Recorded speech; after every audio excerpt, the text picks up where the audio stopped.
कागदोपत्री शेकडो विहिरी आणि गाय मोठे दाखवून लाखो रुपये घोटाळा करणाऱ्यांवर कारवाई करा या मागणीसाठी बीडच्या पाटोदा तालुक्यातील येवलवाडी इथल्या गावकऱ्यांनी पंचायत समितीवर आक्रोश मोर्चा काढला आणि या मोर्चामध्ये शेकडो महिला पुरुष सहभागी झालेले होते। पंचायत समितीच्या गेटवरच गावकऱ्यांनी ठिय्या मांडत त्या ठिकाणी आंदोलन केलं।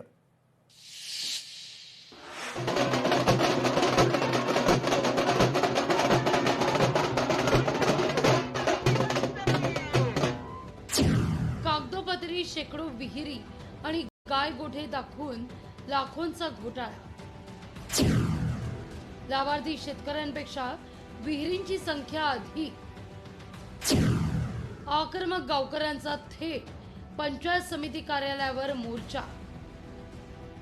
शेतकऱ्यांच्या फायद्याच्या योजनांकरता सरकार कोट्यवधी रुपयांचा निधी खर्च करतं। त्याचा लाभ गरजू शेतकऱ्यांना आणि पशुपालकांना मिळावा हा सरकारचा हेतू। पण काही समाज विघातक प्रवृत्तींमुळे या योजनांच्या मूळ उद्देशाला हरताळ आहे। बीडच्या पाटोदा तालुक्यातील येवलवाडी इथं योजनांनाच भ्रष्टाचाराचं ग्रहण लागल्याचं उघडकीस आहे।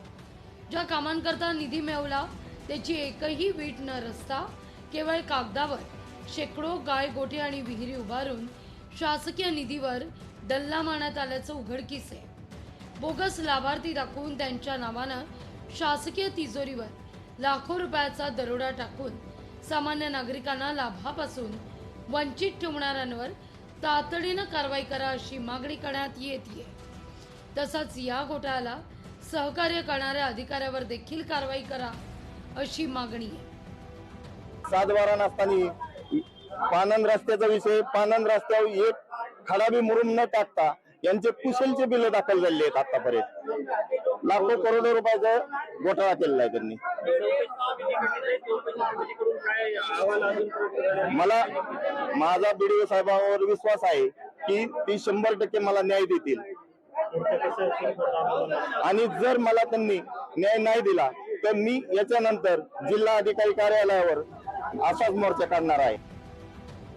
गावकऱ्यांनी केलेल्या आरोपावर चौकशी समिती गठीत केली असून 7 दिवसांमध्ये या संदर्भात अहवाल येईल। त्यानंतर दोषी असतील त्यांच्यावर कारवाई केली जाईल असं गटविकास अधिकारी संतोष माने म्हणतात। येवलवाडी सडकेची यांच्या तक्रारीच्या अनुषंगानं पंचायत समिती पाटोदा यांच्याकडून कनिष्ठ अभियंता, विस्ताराधिकारी पंचायत, तांत्रिक सहाय्यक आणि तांत्रिक सहाय्यक कृषी यांची एक समिती नेमण्यात आलेली आहे।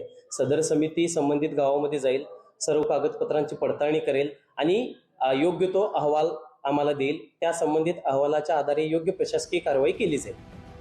ज्या योजना गावात आल्यात त्या योजना गावातील गरजूंनाच मिळाव्यात अशी मागणी ग्रामस्थांनी केली आहे। आमची 2023 मध्ये विहीर आली होती, 23 मध्ये, आणि आता 26 मध्ये डिलीट मारली। 23,000 रुपये आमचे घेतले पैसे अगोदर आणि आता मागितलं तर डिलीट झाली। म्हणजे आम्हाला गाई गोटा नाही, काही नाही, घरकुल नाही, काही नाही, काहीच कुठलीच योजना दिली नाही आम्हाला आमच्यापर्यंत येऊन। म्हणजे आता मागणी एकच आहे आमची, जेवढं आमचं घेतलं तेवढं आमच्यापर्यंत आमचं पोहोचावं। गावात बोगस कामं दाखवून कोट्यवधी रुपयांचा भ्रष्टाचार झालाय। अनेक कामं अशी आहेत की जी केलेलीच नाहीये, चक्क त्यावर मात्र लाखो रुपयाचा निधी उचललाय। 2016-17 पासून आजवर हेच काम होतंय। तक्रार केल्यास सरकार दरबारी काही फरक पडत नाही असा दावा लोकांकडून केला जातोय। प्रशासनानं अशा लोकांवर कारवाई केली पाहिजे। बोगस कागदपत्रांचा दाखला देत निधी बळकवणाऱ्यांकडून हा निधी वसूल करायला हवा अशी मागणी करत ग्रामस्थांनी पंचायत समिती कार्यालयावर धडक मोर्चा काढलाय। त्यांनी आमच्या गोरगरिबापर्यंत कुठल्याही प्रकारची त्याच्या नावावर बोगस योजना उचलून त्या शेतकऱ्यापर्यंत तर पोहोचलेली नाही साहेब। त्याचा गायगोटा असेल, विहीर असेल, शेततळ असेल, ही कुठल्याही प्रकारचा त्याला लाभ मिळालेला नाही आणि म्हणून त्यांचं कुठलंही एक बिल निघलेलं नाही। आणि जे स्वतः आहेत ते रोजगार सेवक असेल, ते काही कमिटी आहेत त्यांची आहे, त्यांच्या घरामध्ये एकाच्या 18 योजना आहेत साहेब।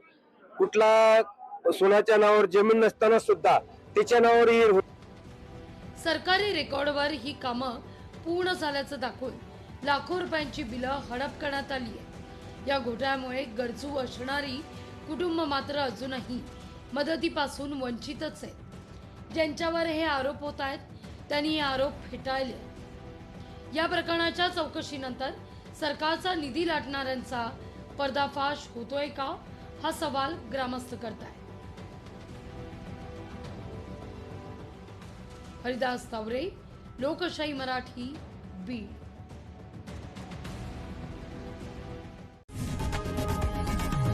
लोकशाही मराठी ऐका, पहा, जागरूक रहा.